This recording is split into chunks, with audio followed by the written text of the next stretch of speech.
Alright everyone, here's a new temporary segment for this. Since, the month of Spooptober is coming up, I want to do some bad creepypasta readings. First one I want to read off is the Rugrats Theory. Now, I've seen a lot of people give this story some praise, or theory, or whatever you call it. For reasons I don't understand why. Even back then when it came out, I thought this theory was pretty fucking stupid. So, let's dive right into this.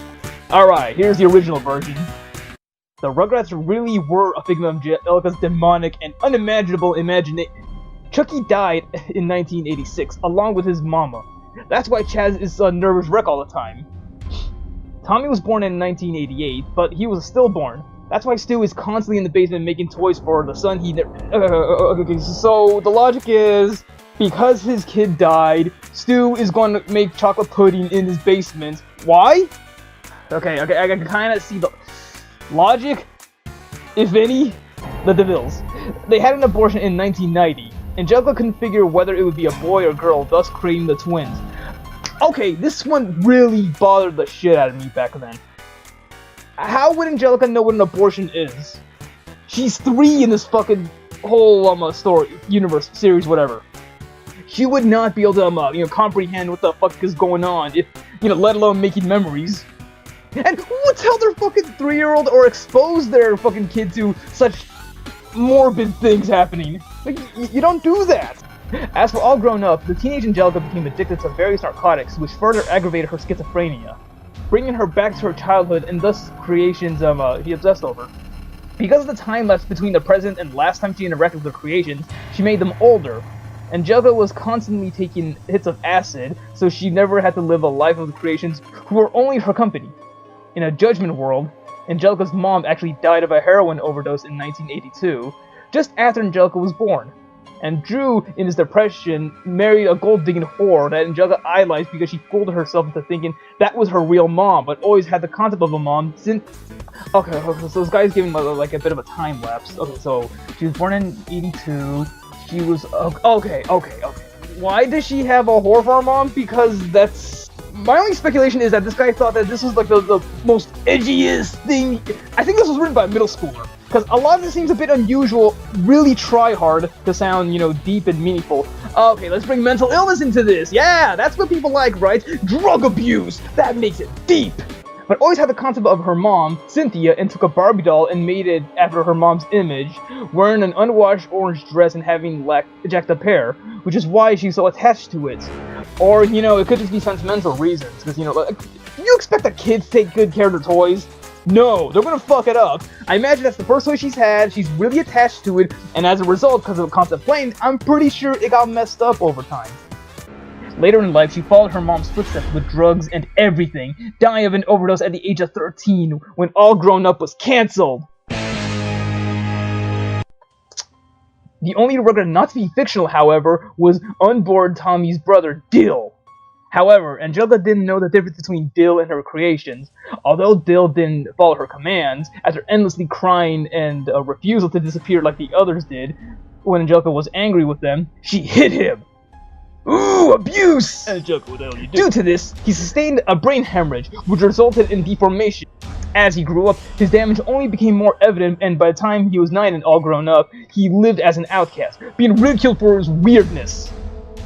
The immense guilt over this is what led Angelica to her drug use, and is what led Angelica to uncreate the Rugrats briefly, until her experience with hallucinogenics. On a trip to Paris to find love, Chaz married a woman named Kira. He was actually going to marry a different woman named Coco, but she just wanted him for his money. I've never seen the movie, so I can't really vouch for her. Who had a daughter named Kimmy that was torn from her because she was a cocaine... Of course, more drug abuse. Angelica imagined her from Kira's stories. He lost his mind after the death of his wife and was in denial that she was ever a prostitute. Why are there prostitutes in this? Upon return to America, Chaz and Kira married and she got her green card. It was actually a really happy romantic story. Was it? Kira continued to struggle with her addiction, but was relatively happy with her life and Chaz. Susie was actually Angelica's only friend who entertained the thought of Angelica's creations. For her sake. I don't think... Okay. They're the same age, I think, aren't they? So I'm pretty sure she would, oh yeah, let's play pretend. To her, it was probably just fuck me. I don't think any kid would, be able to understand that, oh, she has a problem. I better, make it easy on her, for her sake, so she doesn't, have a breakdown or something. Nobody is thinking that as a kid. Angelica spent the last days of her life in the back of school cafeteria, imagining friends around her and playing with lives of her creations. Now, apparently there's a tweaked version which I never figured out existed up until now. Alright, I just looked over the tweaked version of the Rugrats Theory. It's essentially the same thing. The only differences in it is that Angelica's a crack baby. She used Cynthia as a image of her real mom, hence why the hair's all messed up and shit. It makes mention that Susie, her friend, entertained the thought that the babies were real for her sake, so she doesn't have like a breakdown or anything. It also then goes on to say that Susie ended up becoming a psychiatrist, whatever the fuck you call them, one of those things, and started working for Nickelodeon to help make the Rugrats.